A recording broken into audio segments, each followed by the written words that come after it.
વડોદરા મહાનગરપાલિકા દ્વારા ચોમાસાના આગમન પૂર્વે પ્રી મોન્સૂન કાર્યવાહી હાથ ધરાતી હોય છે, પરંતુ શહેરના કેટલાક વિસ્તારોમાં પાલિકા તંત્રની આળસના પ્રતાપે નગરજનોને ભોગવવાનો વારો આવતો હોય છે.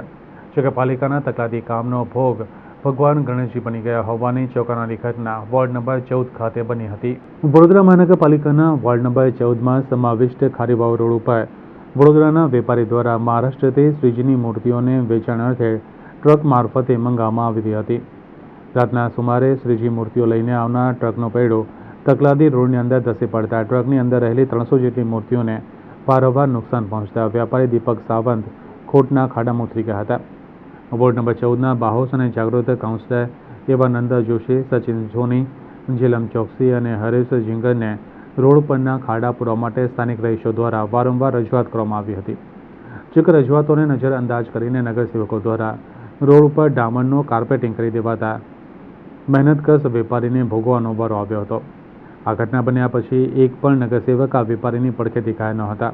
ગણેશોત્સવમાં ભગવાન વિઘ્નહર્તા વેપારીનું આર્થિક સંકટ દૂર કરે તે પૂર્વે જ પાલિકાના સત્તાધીશોના પાપે શ્રીજીદ ખંડિત થઈ ઉઠ્યા છે, જેને લઈને સ્થાનિક રહીશોમાં પણ રોષનું મોજું ફરી વળ્યું હતું.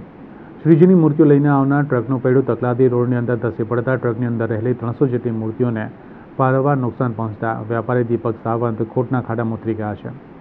વોર્ડ નંબર 14ના બાહોશ અને જાગૃત કાઉન્સિલર એવા નંદા જોશી, સચિન સોની, જીલમ ચોકસી અને હરેશ જીંગરને રોડ પરના ખાડા પૂરવા માટે સ્થાનિક રહીશો દ્વારા વારંવાર રજૂઆત કરવામાં આવી હતી. જો કે રજૂઆતોને હંમેશા નજરઅંદાજ જ કરવામાં આવતી હોય તેવા આક્ષેપ ઉઠ્યા હતા. આ વિસ્તાર છે ખારીવાવ રોડ છે અને બનાવ એવો બન્યો કે લાસ્ટ ટાઈમ લગભગ 15 દિવસ પહેલાં કાર્પેટ કરેલું હતું. અહીંયા કંઈક પાઇપલાઇન કે કંઈ કામ કરતા હતા લોકો અને પછી ખાડો પૂરીને કાર્પેટ કરેલું.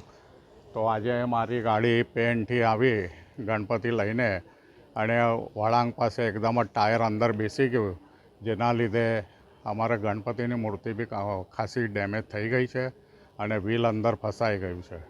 અમે આમાં જગ્યા પર જ હવે અમે અનલોડિંગ કરી રહ્યા છીએ. જેટલું બને એટલું આને જેક લગાડીને ગાડી ઊંચી કરીને ગાડી કાઢવાનો પ્રયાસ કરીએ છીએ.